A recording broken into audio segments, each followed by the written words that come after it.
नमस्कार, आभार, अभिनंदन, स्वागत आप सभी का 1.25 लाख का में। 1.25 लाख का में पहला सवाल, ऊपरी स्त्रोत से फिसला है बाजार, क्या निचले स्तर से फिर आएगी रिकवरी?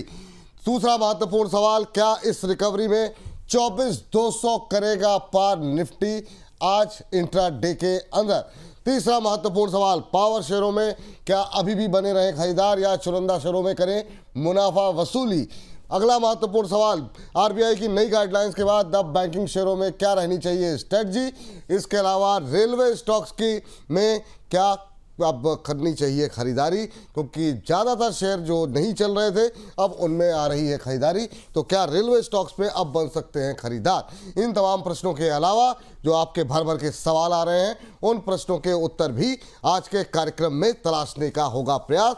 तो कोशिश करेंगे आज के कार्यक्रम में ज़्यादा से ज़्यादा हमारे दर्शकों के प्रश्नों के उत्तर देने की, तो आप लोग लगातार अपने प्रश्न भेजते रहिए। शुरुआत करेंगे मनीष शाह जी के प्रश्न के साथ मैम, और मनीष जी जानना चाह रहे हैं कि क्वेश्चन इस फॉरम वाला मैम। बिल्कुल सर, आज वही हमारी विशेष मेहमान हैं। HFCL को लेकर के जानना चाह रहे हैं, 132 को लेकर के बैठे हुए हैं, 132 कह रहे हैं can I get all time high view long term का व्यू है मैम, कह रहे हैं ऑल टाइम हाई क्या इसका दोबारा टेस्ट होगा? 132 पे इन्होंने लिया हुआ है। अभी भाव जो देखने को मिल रहा है HFCL का वो चल रहा है 107 का। तो भाई साहब का भाव आएगा, पहले तो इनको अपनी चिंता करनी चाहिए। भाई साहब ऑल टाइम हाई की उम्मीद लगाए हुए हैं, लेकिन ये है 52 वीक हाई के आसपास ट्रेड करता हुआ। आपकी टिप्पणी क्या रहेगी मैम? 150 रुपए का टारगेट बहुत जल्दी पॉसिबल है, बहुत जल्दी, मतलब it may take 2 months and it may take up to 6 months also. बहुत नीचे के भाव से ये स्टॉक चलता हुआ आ रहा है, ऑलमोस्ट डबल हो चुका है सिंस दैट, 80% तो हो ही चुका है।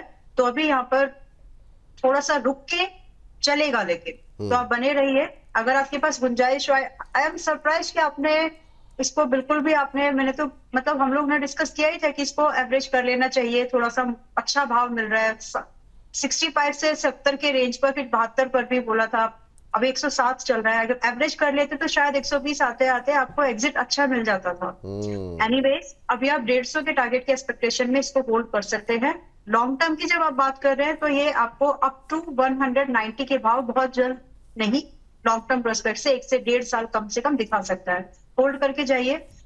स्टिल आई हैव टू से दिस, 132 वाला सामान आपका 60-65 रुपए हो गया, तब भी आपने होल्ड किया है, तो पेशेंस तो बहुत भर भर के है आपके पास, या फिर आपके पास पोजीशन बहुत भर भर के है। एनीवेज, जो भी रीजन है, नेक्स्ट टाइम इसको थोड़ा सा इंप्रूव करने की कोशिश करिए। पेशेंस तो नहीं, आई अंडरस्टैंड, तो क्वांटिटी को थोड़ा सा मैनेज करके नेक्स्ट टाइम चलें, ताकि आप टाइमली एग्जीक्यूशन कर सकें। ठीक, मतलब जो भी है आपके पास वो भर भर के ही है, या तो पेशेंस भर भर के है या पोजीशन भर भर के है, पर जो भी है भर भर के है। वाह, माला मैम का एनालिसिस अलग ही होता है। राजेश श्रीनेश जी की टिप्पणी ले लेते हैं। राजेश जी कह रहे हैं कि मैम टाटा पावर कहाँ सेल करें और किस लेवल पे बाय करें? अच्छा, ये अद्भुत है, अभी खरीदा नहीं भाई साहब ने, सेल करने की टेंशन पहले है। वाह वाह वाह। तो अभी कहाँ बाय करें, कहाँ सेल करें, टाटा पावर को लेकर के ये जानना चाह रहे हैं। अभी का भाव जो है वो है 460, सुबह भी हम लोगों ने बातचीत की है। सवालों की झड़ी मैम जो है वो पावर पे ज़्यादा है, और सुबह भी हम लोगों ने डिस्कस किया, अभी भी डिस्कस कर रहे हैं, फिर भी जो है नहीं रुक रही है। क्वेश्चन जो है रोज़ डिस्कस कर रहे हैं। इनकी स्थिति भी अब डिफेंस स्टॉक्स की तरह होती जा रही है। डेली बेसिस पे हर शो में लग रहा है डिस्कस करना पड़ेगा। टाटा पावर क्या करना चाहिए मैम अभी करंट लेवल पे? सेलिंग के रीजन मत ढूंढिए और ना ही कोशिश करिए, जो है बाय करके बाय होल्ड करने की कोशिश आप जरूर कर सकते हो। ये सेलिंग वाला काउंटर नहीं है अभी के लिए, जब तक ये कम से कम 600 पार नहीं जाता, तो तब जाकर के ओवर वैल्यूड होगा, अभी नहीं है।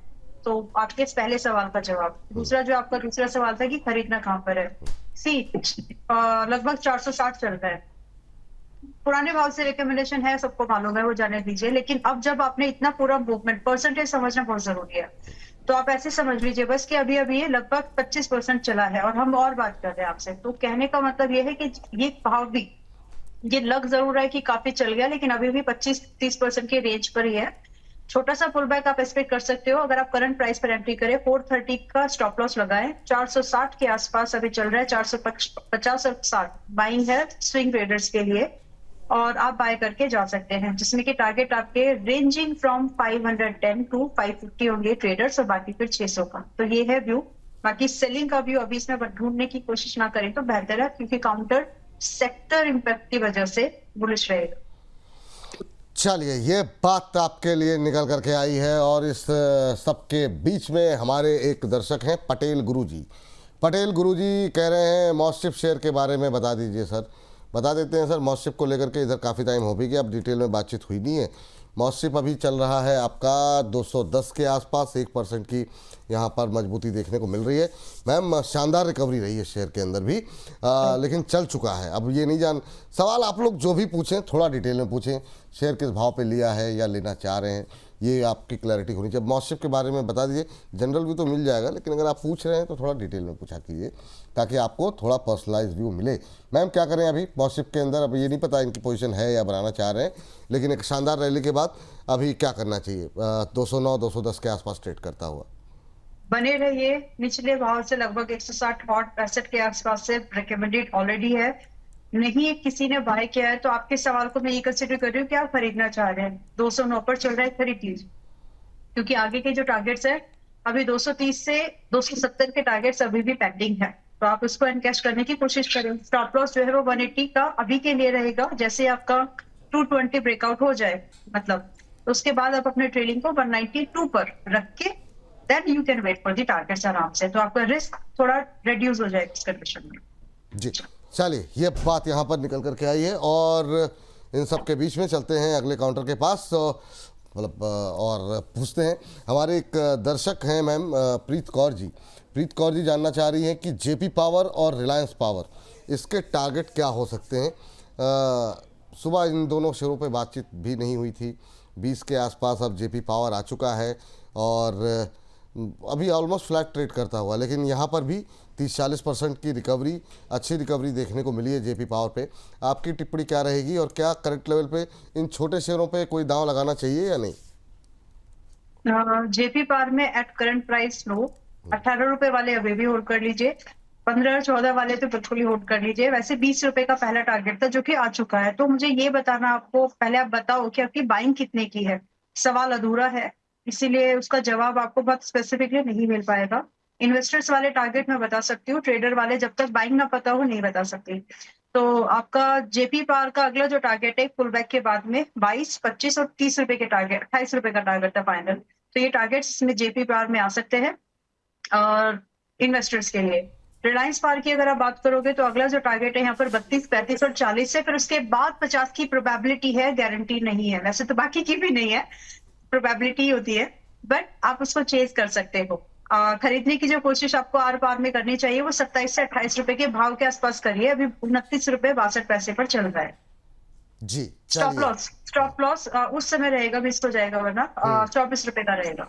चलिए ठीक है, ये बात यहाँ पर निकल करके आई है और इन सब के बीच में चलते हैं अगले शेयर की तलाश में जिस पे कि सवाल आया हुआ है और हमारे अगले दर्शक की टिप्पणी आई हुई है और वो पीटीसी के बारे में जानना चाह रहे हैं। कह रहे हैं कि पीटीसी 197 पे लिया हुआ है, लॉन्ग टर्म व्यू है मैम इनका, और कह रहे हैं सितंबर 2024 से ये होल्ड कर रखे हैं। कह रहे हैं कि अभी मुझे होल्ड करना चाहिए, आप एग्जिट कर दें। 197 पे लिया हुआ है, 200 का भाव है, पर जितना लंबा इन्होंने होल्ड किया है उस हिसाब से इनको रिटर्न मिले नहीं है। आपकी टिप्पणी क्या रहेगी मैम? 250, 270 टारगेट्स का आपको वेट कर लेना चाहिए। इतना तो कम से कम वेट करिए, क्योंकि आपने लिटरली काफी समय तक उसको होल्ड किया है। आ जाएंगे, पेशेंस रखे हैं आपने भी, आपके पास ये पेशेंस भर भर के है, तो आपने उतने पेशेंस रखे ही है। If you would have done a averaging अच्छा होता, बट हर समय पैसा नहीं होता है कि भाव भी आया और उस समय आपके पास प्रोविजनिंग भी है। हमेशा ये गुड केस सिनेरियोस नहीं बनते। इट्स कंप्लीटली ओके, स्टॉक अभी चलने के लिए रेडी है, तो आप लोग होल्ड करके जाइए। आज एक शेयर बड़ा अच्छा चल रहा है मैम, जिसपे सवाल भी है। बुबू स्टोरीज के नाम से हमारे एक दर्शक हैं, उन्होंने करें good afternoon ma'am, Tata chemical का 800 आ गया है, अब क्या करें, क्या अभी भी होल्ड कर सकते हैं? मैंने 663 पर लिया है इन्होंने, और अब क्या प्रॉफिट बुक करें मैम? टाटा केमिकल पे अच्छा चल रहा है मैम जी। थोड़ा सा प्रॉफिट उसमें से मुझे भी दे दो। वाह वाह वाह, मैंने रेकमेंड किया था। हाँ बिल्कुल बिल्कुल। तब के बाद मैं इसको अभी देख रही हूँ। एक्चुअली टाटा केमिकल्स विपुल जी 650, 660, मतलब जबरदस्ती कर करके कि इसको बाय करो। हर जी के जो मैसेज भी भेजा था मैंने कि इसको मतलब देखना चाहिए, और टारगेट 800 आया, भी बुक करने की जरूरत नहीं है। सवाल का जवाब तो ये है, एंड आई एम हैप्पी कि मतलब इट वर्क वेल। साढ़े 600 से अभी तक हम देखें तो लगभग 25% का मूवमेंट है, बट स्टिल बुक मत करो। यहाँ से अगले जो टारगेट है खरीद भी सकते हैं। तो यहाँ से जो अगले टारगेट है वो 850, 900 और 1000 के। तो उन लोगों को, जो लोग हैं उसमें जिस भाव से ये है, उनको मालूम है कि टारगेट कितने दिए थे। तो आप, मैं वही बोलती हूँ ना, प्रॉफिट देख के भी डर लगता है, घबराहट होती है कि कहीं प्रॉफिट चला ना जाए। तो इसमें वो प्रोबेबिलिटी थोड़ी सी कम है। आप अभी इसको होल्ड करिएगा। जिनको फ्रेश बाय करना है आप कर सकते हैं। अपना पहले रिस्क एनालाइज कर लीजिए। आपका रिस्क, अगर आप अभी ले रहे हो 807 पर, तो आपका रिस्क है 15%। स्टॉप लॉस दैट मीन्स 690, 690 का स्टॉप लॉस है। अगर आप ये मैनेज कर सकते हो, देन यू डिजर्व, मतलब फिर 850 का टारगेट नहीं है आपके लिए, 900 एंड 1000 के टारगेट थे। Those who are willing to buy fresh, they can. चलिए ठीक, ये बात यहाँ पर निकल करके आई है। और इन सब के बीच में हमारे साथ अगली दर्शक साक्षी जी जुड़ चुकी हैं, मुंबई से हैं। साक्षी जी को नमस्कार। नमस्ते सर। नमस्ते मैम, कैसी हैं आप? मैं ठीक हूँ सर, आप सब कैसे हैं? बहुत अच्छे मैम, आपसे बात हो गई और अच्छी बात क्या हो सकती है, बताइए मैम क्या सवाल है आपका? सर मुझे अंबाला मैम से राय जाननी थी फ्रेश एंट्री के लिए। हाँ हाँ, बहुत छोटा नजरिया है शॉर्ट टर्म के लिए, जेपी पावर और कोहेंस लाइफ साइंसेस में। कौन सा? जेपी पावर और कोहेंस लाइफ साइंसेस। कोहेंस लाइफ साइंस, चलिए ठीक है। जेपी पावर पे अभी हम लोगों ने बातचीत की और जेपी पावर में मैम ने कहा कि फ्रेश एंट्री अभी नहीं करनी है। मैम चाहे तो 10 सेकंड पे कुछ बोलना चाहे तो उसमें बोल सकती हैं। कोहेंस पे सुबह बात हुई थी मैम, अब क्या करना चाहिए? ऊपर से थोड़ा हल्का हुआ है। कोहेंस में भी फ्रेश एंट्री करना चाह रही ना? हाँ जी सर, दोनों में तो फ्रेश एंट्री मैम कोहेंस में भी करना चाह रही है। अच्छी तेजी 2 दिन में रही है। आज जो थोड़ा सा ऊपर से हल्का हुआ है, क्या फ्रेश एंट्री कर सकते हैं? हाँ जी, कर सकते हैं। स्टॉप लॉस बड़ा है, सबको मालूम है। 2 दिन में 35% का मूव है ये, ऑलमोस्ट 35 नहीं है, 15 होगा। यस, 15% ऑलमोस्ट का मूव है ये। तो आपका स्टॉप लॉस जो बैठेगा कम से कम आप 483 पे बाय करिए। फंडामेंटल मूवमेंट हो रहा है, इसीलिए आप इसमें बाय करके जा सकते हो। टारगेट बड़े एक्सपेक्ट करना, आई शेयर दैट। बट अभी के लिए जो स्टॉप लॉस आपका होगा वो होगा 380 का, अप्रोक्सीमेट 20% रिस्क। अगर आप ये मैनेज कर सकती हैं तो आपका लिए पहला टारगेट आएगा 600 का। अभी चल रहा है 482 पर। In fact if somebody wants to buy this, they can. तो 600 से लेकर के in my opinion 750 bare minimum visibly बहुत ही पॉसिबली अचीवेबल टारगेट्स हैं। क्योंकि न्यूज में आप उसके न्यूज के रेफरेंस पढ़ लीजिएगा, क्यों, तो वो रीजन आपको समझ में आ जाएगा। अभी 482-85 इस रेंज में इट्स अ बाय कर सकते हैं। चलिए ठीक है, ये बात यहाँ पर निकल के आई है। 2 शेयर ऐसे हैं जो कि एक रेलवे और एक डिफेंस है, दोनों एक साथ ही ले लेते हैं। ईरम फातिमा जी जानना चाह रही हैं IRFC में, मैम प्लीज़ टारगेट बता दीजिए। और कैलाश जी हैं, कैलाश आर्या जी, आइडिया फोर्स के बारे में जानना चाह रहे हैं। 463 की इनकी बाइंग है, 100 शेयर लेकर के बैठे हुए हैं। तो पहले ज़रा बात कर लेते हैं IRFC को लेकर के।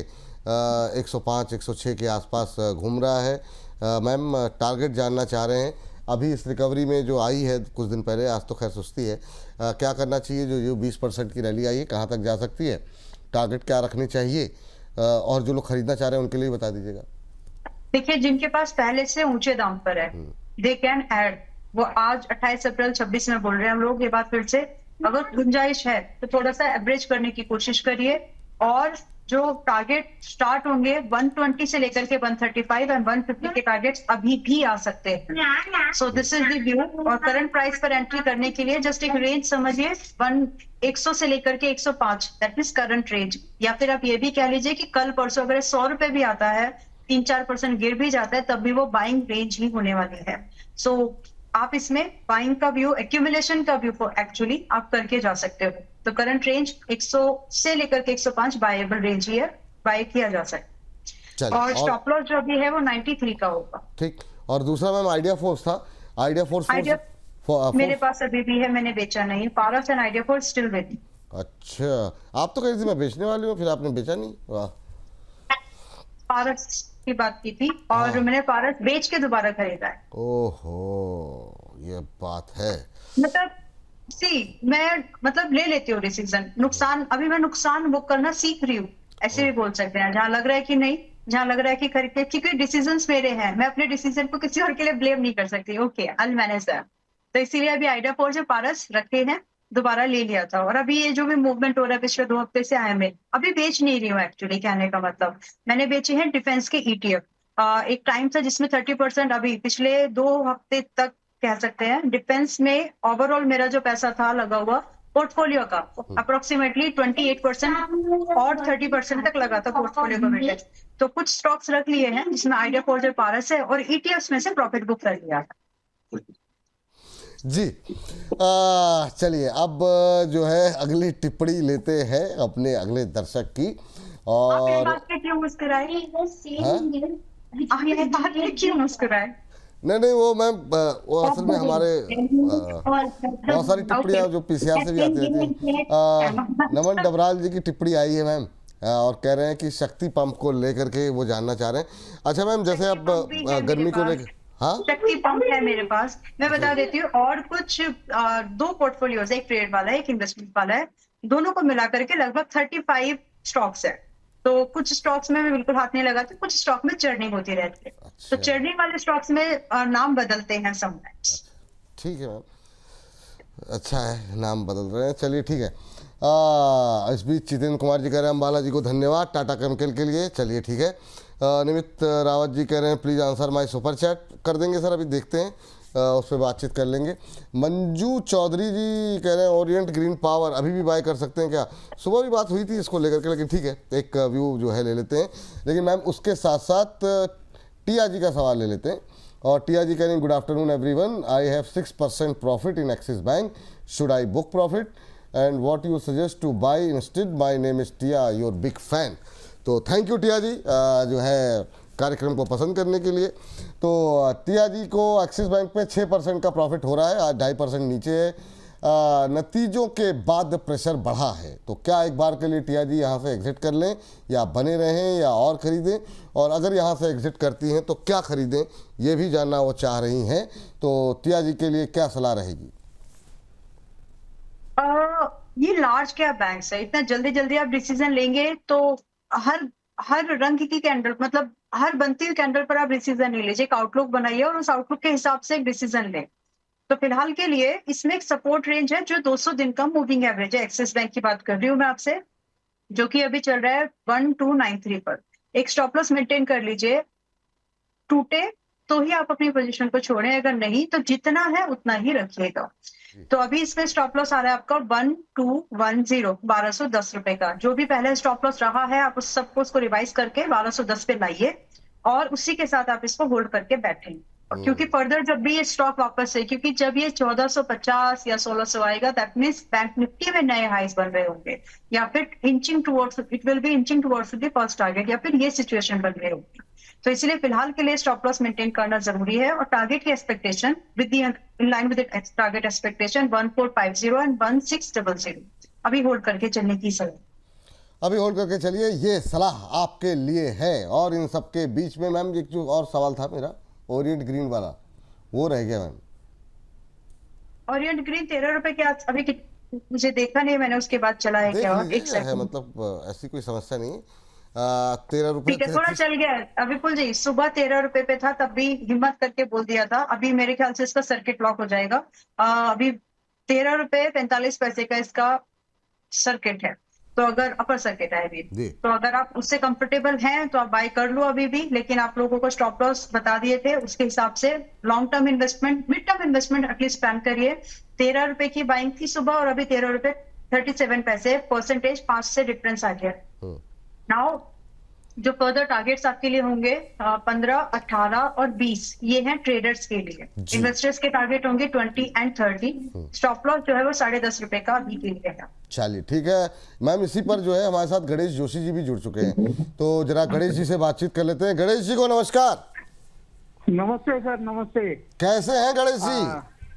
बहुत अच्छे सर, मैं आपको मनी 9 से फॉलो कर रहा हूँ। अरे सर थैंक यू सर, बहुत बहुत धन्यवाद आपका। और उम्मीद करते हैं कि आपको मतलब ऐसा तो नहीं लगा ना गलत काम कर रहे हैं कुछ? नहीं, बिल्कुल नहीं सर। चलिए, बहुत ये- अच्छा चल रहे हैं आपके का प्रोग्राम। चलिए बस थैंक यू सर, आप लोगों की ऐसी वेल विशेस चाहिए। और आपकी टिप्पणी के साथ ही, आपके सवाल के साथ ही करीब 1000 से ज़्यादा लोग हमारे साथ जुड़े हुए हैं। तो सभी जितने भी हमारे व्यूअर्स हैं उनसे एक ही रिक्वेस्ट रहेगी, जितना ज़्यादा हो सके कार्यक्रम को और लोगों तक पहुंचाने में हमारी मदद कीजिए। जितना हो सके ट्विटर, फेसबुक, जहाँ भी सोशल मीडिया पे आप हैं उसको लोगों तक पहुँचाइए, शेयर कीजिए, अपने व्हाट्सएप स्टेटस पे लगाइए, ऑफिस के कलीग के साथ लिंक को शेयर कीजिए और परिवार के साथ शेयर कीजिए। तो गणेश जी बताइए कैसे लग रहे हैं कार्यक्रम और क्या है सवाल आपका? बहुत अच्छे कार्यक्रम है और मुझे ये पूछना है सर, एरोफ्लेक्स 100 शेयर्स लिए हुए हैं जी, 212 रुपए 7 पैसे पे। 212 पे लिए हुए हैं, अच्छा चल रहा है सर। और यहाँ पर रिकमेंड भी हुआ है इसी मंच पर बहुत सारे एक्सपर्ट की तरफ से। अंबाला जी ने भी शायद किया था, रचित जी ने किया था एरोफ्लेक्स। हाँ जी, हाँ जी, हाँ जी। अभी क्या राय है, अभी कितने समय तक होल्ड कर सकते हैं?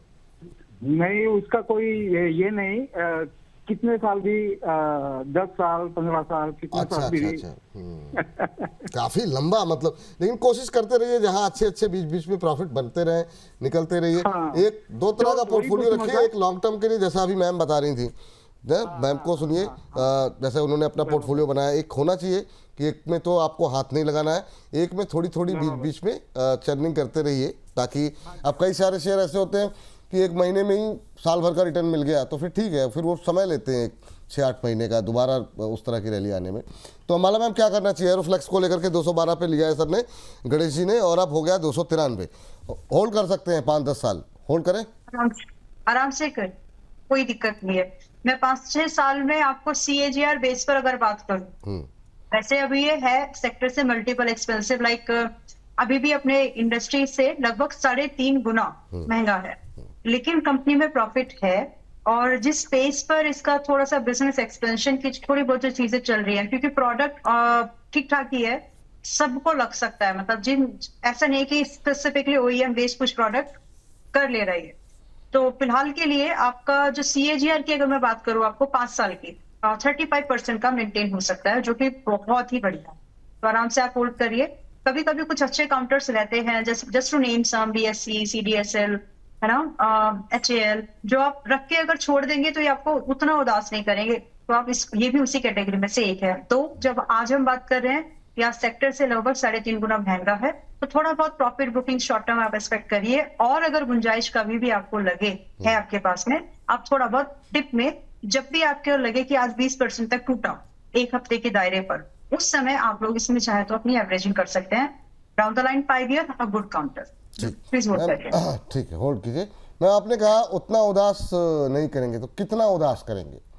नहीं करेगा एक्चुअली। हाँ, उदास अच्छा, नहीं करेगा। कितना उदास की जब बात आई ना, तो जैसे जिन्होंने 5 साल पहले इन्वेस्टमेंट किया, तो ऑलरेडी अपनी जो ओवरऑल मार्केट है वो एक डाउन फेज में, या फिर जो एक सर्कल होता है ना, जो साइकिल होता है, तो साइकिल के बहुत ऊंची क्या बोलते हैं इसको, ऊपर वाले लेवल पर नहीं है।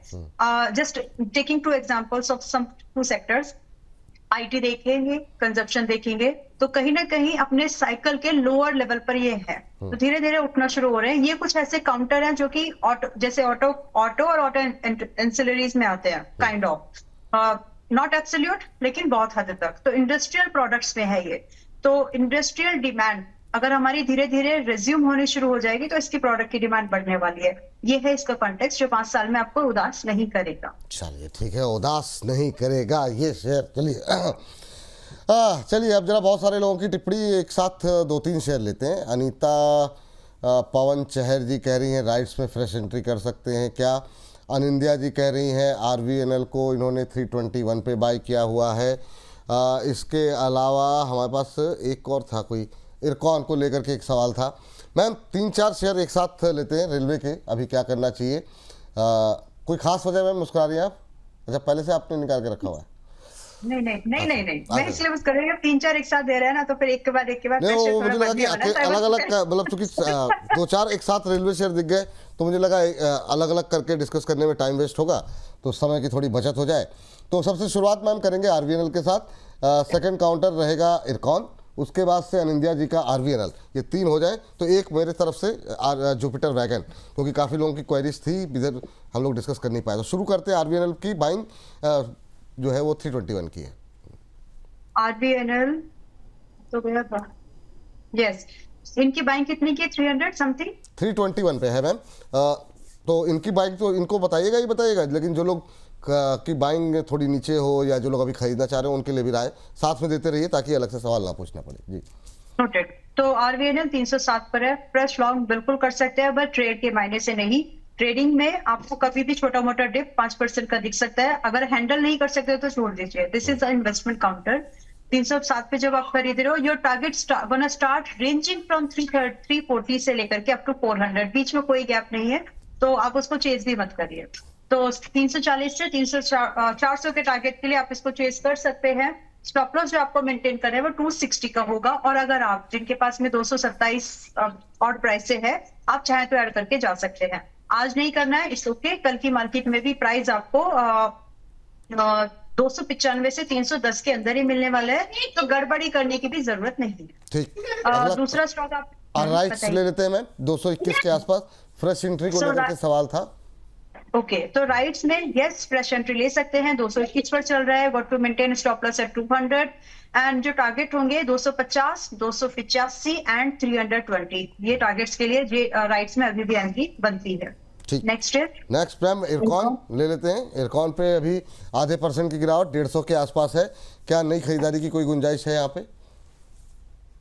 हाँ, स्टॉप लॉस रहेगा 135 का, और आपको ये समझ लेना है कि आज खरीद रहे हो तो हो सकता है कि आपको 147-45 देखना पड़े, 145, 147 देखना पड़े, डरना नहीं।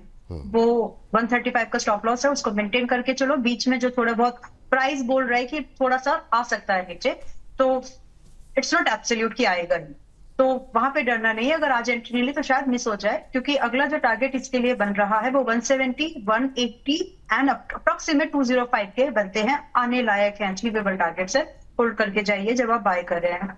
एज आई सेड 153 पर चल रहा है, 145 के आसपास आने से डरना नहीं। डरना नहीं है। अगला सवाल मैम जो मैंने कहा था कि एक मेरी तरफ से जुपिटर वैगन है ना, जुपिटर वैगन, हाँ जी बिल्कुल, हाँ जी 290 पर चल रहा है, हाई है। लाइन से देखेंगे सिमिलर सा स्ट्रक्चर है, मैं I'll explain it later, but अभी 290 पर चल रहा है। आपके लिए जो टारगेट्स यहाँ से अभी स्टार्ट होंगे 330, 380, 410, ये टारगेट्स है। जुपिटर वैगन में फ्रेश एंट्री करके जाया जा सकता है। हल्के मन से जो रहते हैं ना, मतलब जल्दी घबरा जाने वाले जो लोग हैं, उनके लिए काउंटर्स नहीं है, थोड़ा बहुत समय लेकर के हो सकता है चलेंगे डेफिनेटली। स्टॉप लॉस जो आपको यहाँ पर रखना है वो 245 रुपए का जो मोस्ट रिसेंट सपोर्ट है उसी को रखिए, और अगर वो ब्रीच हो जाए तो छोड़ दीजिएगा। दोबारा कब एंट्री लेनी है विल डिस्कस दैट नाउ। ये सारे ऐसे स्टॉक्स थे जिस पर अप्रैल सीरीज में एंड मार्च के लास्ट मंथ मतलब वीक में रिकमेंडेशन हम लोग दे चुके हैं। तो ये जितनी भी ग्रीन कैंडल्स, थोड़ा सा अपसाइड मूवमेंट दिख रहा है ना आपको, एयू के सभी व्यूअर्स के पास किसी ना किसी प्राइस पॉइंट पे ऑलरेडी होंगे अभी हाल फिलहाल के रिकमेंडेशन। चलिए ये बात यहाँ पर होती है समाप्त। रेलवे को लेकर के काफ़ी सारे शेयरों पर हमने बातचीत कर ली, तो उम्मीद करते हैं कि मतलब लोगों की थोड़ी सी नाराज़गी कम हुई होगी। और दूसरा मैम एक शेयर जो कि मतलब कितनी भी हम लोग चर्चा कर लें उस पर मतलब चर्चाएं ख़त्म नहीं हो रही है। जिस तरीके से हम लोग ने सुबह भी बातचीत की वो है सुज़लॉन का शेयर। इस पर लगातार कई सारी कम से कम 8-10 टिप्पणियाँ हैं कि क्या करना चाहिए। खरीदने वाले भी बहुत सवाल हैं और कुछ लोगों के पास जो पुराने पड़े हुए हैं। अभी बिना किसी का नाम लिए सुज़लॉन को लेकर के आपका व्यू जानना चाहेंगे। 57 रुपये 40 पैसे का लेवल देखने को मिल रहा है। अभी जो लोग फ्रेश एंट्री के लिए सवाल कर रहे हैं उनके लिए क्या रिकमेंडेशन रहेगी, और जिनके पास है बहुत लोग कह रहे हैं कहाँ पे प्रॉफिट बुक करना है? 60 रुपए पर प्रॉफिट बुक करना है। जिनके पास नहीं है 56 रुपए पर कल भी बोला था खरीद लो, अभी नहीं खरीदना है। If you want to buy something you can look for the Orient. Green Power आप देख सकते हो, वो अभी भी ठीक है क्योंकि इसमें गुंजाइश बची हुई है। तो फिलहाल Suzlon is not something you should by at this current price because your risk reward won't be favourable. Target अगर आप 60 रुपए का चेस कर रहे हो, एंड आई नो विपुल जी लोग टारगेट सुन लेते हैं, लेकिन जो ये वाली जो बात रहती है ना कि यहाँ से आपका स्टॉप लॉस इतना बड़ा है 20% का है कम से कम, ये सिर्फ उनको ऊपर से समझ में आता है, रियल में नहीं। सो इसीलिए अभी सुज़लॉन में एंट्री करना सजेस्टेड नहीं है, जो है वो होल्ड करके जा सकते हैं। ठीक है मैम, जो हैं वो होल्ड करके जा सकते हैं। अभी फ़िलहाल के लिए फ्रेश एंट्री थोड़ा अवॉइड करें, ये सलाह यहाँ पर मैम की तरफ से दी जा रही है। मैम ये गांधिया अमिता जी हैं और कह रही गुड आफ्टरनून सर, सिप्ला की 1320 की कॉल 45 पर बाई की है, नेक्स्ट मंथ की एक्सपायरी की 1325 का हाई जाकर के नीचे आ गया है, प्लीज़ टारगेट स्टॉप लॉस बता दीजिए। अंबाला मैम की लीड है प्लीज़, थैंक यू। एक और सवाल था, वो उन्होंने भी कहा कि अंबाला मैम ने कॉल दी थी, तो सिप्ला पे मैम, हाँ तो सिप्ला पे अभी व्यू क्या है, और इन मैम ने जो है वो 1320 की कॉल 45 पे ली हुई है। सिप्ला मैंने 1240 और 1290 इन प्राइस पर रेकमेंड किया है। इंट्राडे का जो टारगेट था शायद आप नहीं थे, बट 1320 1310 वगैरह का टारगेट तब हो गया। अभी यहाँ से आपका 1400 मुझे याद तो आ रहा है 1470 का टारगेट है पहला, वो है स्विंग का टारगेट, एंड दूसरा टारगेट 1410 का है as far as I can recall, क्योंकि स्क्रीन पर मैंने मार्क करके नहीं रखा उसको, लेकिन ये मिनिमम टारगेट है। 1500 इज ऑल्सो पॉसिबल, तो वो शायद जून तक की बात है 1500, क्योंकि आपने जो कॉल बाय किया है वो है आपको, मैंने वैसे कॉल नहीं दिया था आपको, आपने पूछा था सवाल कि इसका क्या करूं, सो आई सेड कि आप इसके रेफरेंस से होल्ड करके रख सकते हो, स्पॉट चार्ट के रेफरेंस से मैंने आपको इक्विटी में रिकमेंडेशन दी है। सो रही बात कि आगे करना क्या है, मई को मद्देनजर रखते हुए इट्स पॉजिटिव, आप आराम से इसको होल्ड करके जा सकते हैं। You got to maintain a stop loss on spot chart which is at 1220। Stop loss तब भी वही था, अब भी वही है। तो जो भी आप कॉल या फ्यूचर बाय कर रहे हो स्टॉक के रेफरेंस पर, अगर वो स्टॉक डेरिवेटिव में आपको मिल रहा है and you are doing it, तो आपका स्टॉप लॉस भी स्पॉट चार्ट पे ही रहेगा, अगर आप मेरी रिकमेंडेशन को फर्दर डेरिवेटिव में क्लियर आउट कर रहे हो तो। जी ठीक है मैम। अब जरा मैम बात कर लेते हैं थोड़ी सी, नमन डबराल साहब कह रहे हैं कि बीएससी पर एंट्री प्राइस बता दीजिए। मैम इतना चलने के बाद मतलब क्या करें, बीएससी में फ्रेश एंट्री की कोई गुंजाइश है या फिर अभी थोड़ा सा अवॉइड करना चाहिए? काफ़ी अच्छी, अब 3600 क्रॉस कर गया आज, बताइए 2% से ज़्यादा की तेज़ी यहाँ पर देखने को मिल रही है एक महीने में। मतलब इतना बड़ा काउंटर अगर 34-35% चल जाए तो थोड़ा सा डर लगता है फ्रेश एंट्री के लिए। आपकी सलाह क्या है, कर सकते हैं एंट्री? मेरे पास अब नहीं है। हाँ, और आप इसको आप ये मत एक्सपेक्ट करिए कि जितना मूवमेंट इसमें अभी 2 महीने के दायरे पे हुआ वैसे ही हर 2 महीने नहीं चलेगा। एक बार चलेगा, ठहरेगा, फिर चलेगा, फिर ठहरेगा। That means it is a kind of a counter जहां पर आपको इन्वेस्टमेंट करनी है, ट्रेड करने की गलतियां मत करिए इसमें। रही बात, क्योंकि ट्रेड करके आप इसमें से छुटका मुटका सा, मतलब क्या बोलते हैं इसको, पीनट्स के दाने, मतलब मूंगफली के दाने ही हाथ में आएंगे। अगर आपको लगता है कि आपको एक प्रॉपर जो इसकी रियल वर्थ है, पोटेंशियल, आई मीन टू से, जो इसमें रियल पोटेंशियल आपको उसको अनलॉक करना है, so you have to be stay invested in this.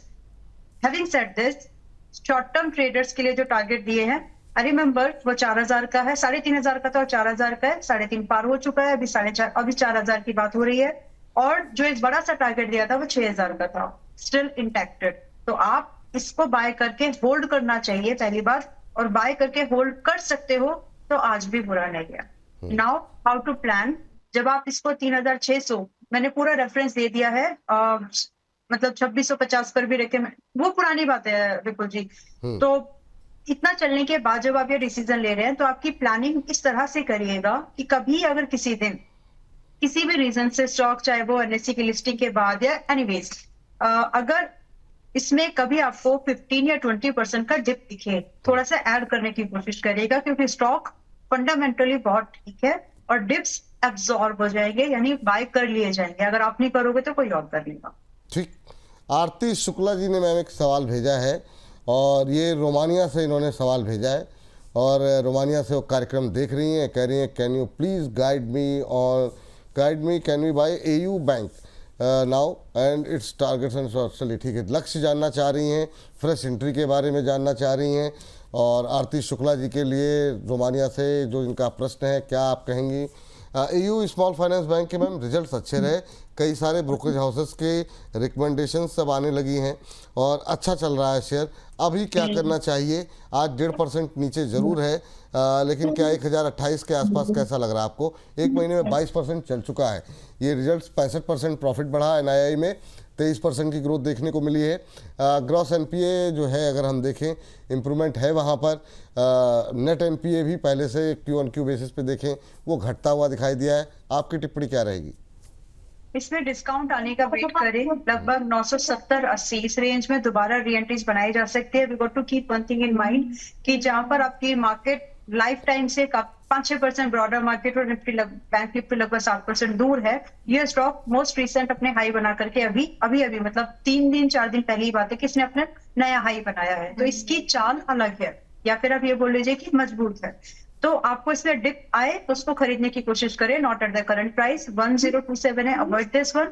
980 के आसपास आए तो आप खरीदारी करके जा सकते हो, जिसमें कि आपका स्टॉप लॉस मेंटेन होगा 890।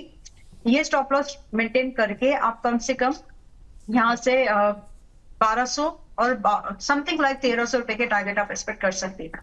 ठीक है मैम, बड़े टारगेट से होल्ड करके जाना पड़ेगा। बड़े टारगेट से होल्ड करके जाना होगा, ये बात यहाँ पर निकल करके आई है। अगली टिप्पणी जो है आई हुई है अरब सेंसई के नाम से हमारे दर्शक हैं और कह रहे हैं कि ma'am I have Cochin shipyard 80 share 1670 पे लिए हैं 1670। अब ये कह रहे हैं कि वेट करना चाहिए कि नहीं करना चाहिए और 3 महीने तक ये होल्ड कर सकते हैं। तो मैम कोचिन शिपयार्ड से शुरू करते हैं, कोशिश करेंगे कुछ और डिफेंस को कवर करने की एक ही बार में। अभी 1688 के आसपास है, सब में पूरे डिफेंस में एक रिकवरी आई है। 1670 पे लिया है, 17-18 रुपए इनके बन रहे हैं। क्या करना चाहिए भाई साहब को, होल्ड करें अभी? ओके, पहले तो एक बहुत ही सिंसियर सी सलाह, अगर आपको 3-3 महीने के व्यू पर डिफेंस के स्टॉक्स में पैसा लगाना है, नहीं आप कर सकते हैं, क्योंकि 3 महीने में वो स्टॉक 30% पे जा सकता है और 20% गिर भी सकता है। Rather you should go with the ETFs, वो ज्यादा बेहतर हो सकते हैं आपके लिए। तो ये जो 3 महीने का आपने जिसमें कैपिंग लगाया ना, वो खराब रही बात। बाकी स्पेसिफिकली इस स्टॉक के नेचर को बोलूं अगर मैं, तो एज आई सेड उसका रेफरेंस से कम यहाँ पर आपके टारगेट 1850 है अगला, ये हमारे फर्स्ट टारगेट के ऊपर है, 1630 का था वो, उसके ऊपर। अब जो सेकंड टारगेट है वो 1800 से शुरू होने वाला है, वो 1850 आप रिवाइज कर सकते हैं। तो 1850 is the next target that you can chase, और दूसरा टारगेट आपका 2200 का होगा। जो अभी तक इसको होल्ड करके बैठे हैं, good luck to you all, please hold your positions, इसमें अपसाइड और बची हुई है। जो लोग बाय करने का विचार कर रहे हैं कर सकते हैं, लेकिन आपको stop loss and along with जो पहले से हैं वो लोग भी, आप अपने स्टॉप लॉसेस को अभी 1430 पर रिवाइज करके बैठ जाए। ठीक है मैम, चलिए आगे चलते हैं और ज़रा 2-4 जो हम लोगों के फेवरेट स्टॉक्स हैं उन पे जो मतलब डिफेंस पे हम लोग बात कर लेते हैं। एक तो मैम सुबह हम लोगों ने बात की थी डेटा पैटर्न को लेकर के प्राइवेट में, जिस पे आप पॉजिटिव भी थे, उस पे आपका व्यू जानना चाहेंगे। इसके अलावा व्यू जानना चाहेंगे BL अभी क्या किन लेवल पे फ्रेश एंट्री के लिए बहुत सारे सवाल आ रहे हैं, कल से आ रहे हैं इनफैक्ट, कि नई एंट्री कहाँ पे तलाशी जाए। तो डेटा पैटर्न, BL और HAL, इन तीनों पे एक साथ व्यू ले लेते हैं। पहले डेटा पैटर्न से शुरू करते हैं मैम। डेटा पैटर्न्स इन्वेस्टर वाला स्टॉक है बिल्कुल जी।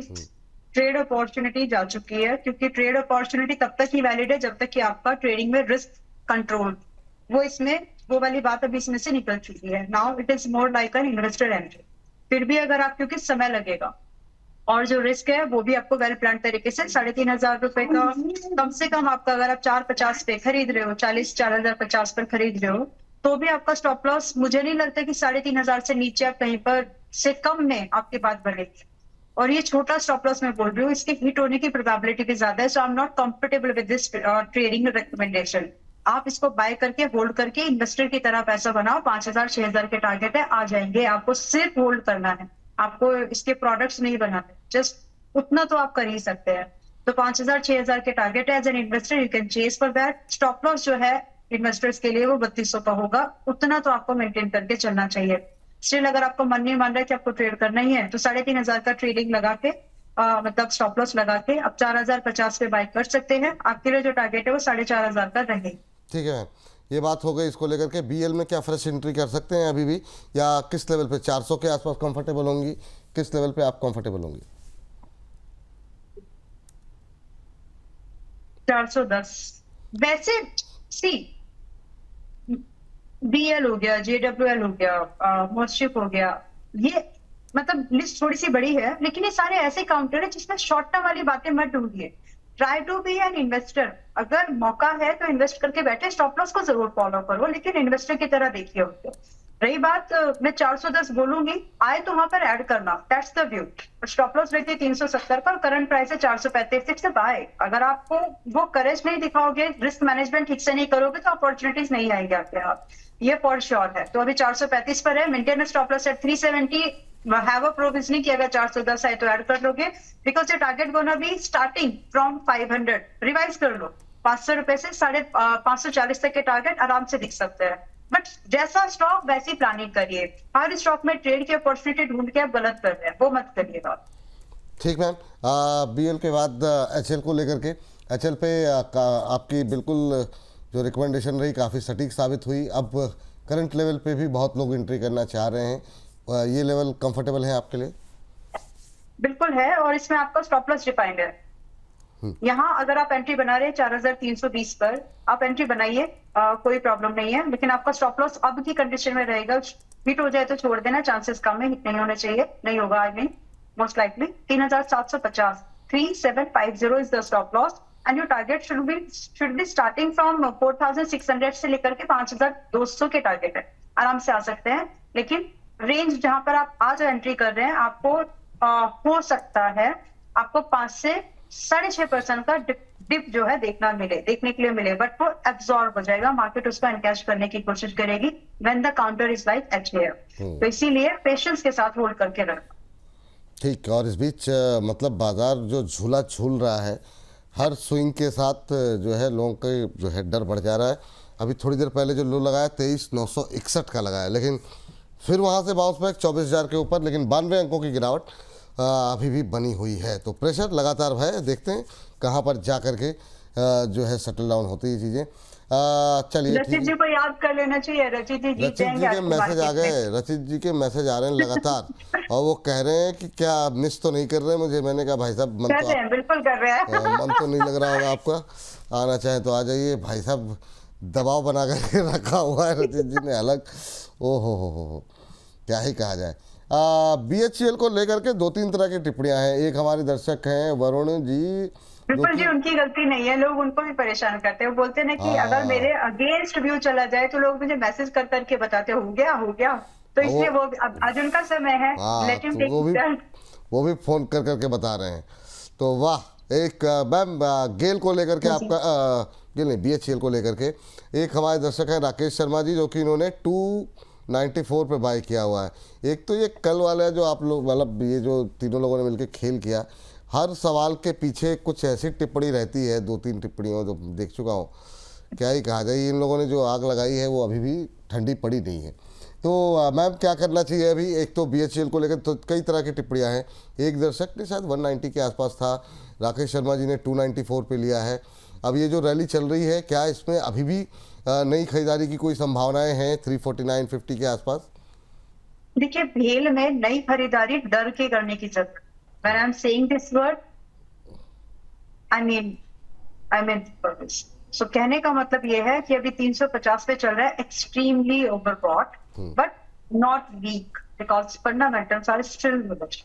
So जो है पहले से, आप किसी भी भाव से क्यों ना हो, मैं पुरानी बातें नहीं गिना रही, आप किसी भी प्राइस पॉइंट से आपने अगर इसमें एंट्री लेके रखा है, प्लीज रिक्वेस्ट कर रही हूँ, सजेशन है सिंसियरली, 325 रुपए का ट्रेलिंग लगाएं और तभी अपनी पोजीशन को होल्ड करें। And those who want to जिनको लग रहा है कि इस भागते हुए स्टॉक को क्या पकड़ने की कोशिश करनी चाहिए, सो आप बड़ा रिस्क ले रहे हैं, तो उस बड़े रिस्क को कंट्रोल करने के लिए 325 का ही स्टॉप लॉस, आप 350 पे खरीदिए। हिट हो जाए तो मेरे को बोलना नहीं, मैंने पूरा एक्सप्लेनेशन आपको दिया है, आप खरीदिए, क्योंकि स्टॉक में थोड़ी गुंजाइश और बची है, और वो गुंजाइश है 375 से 390 की।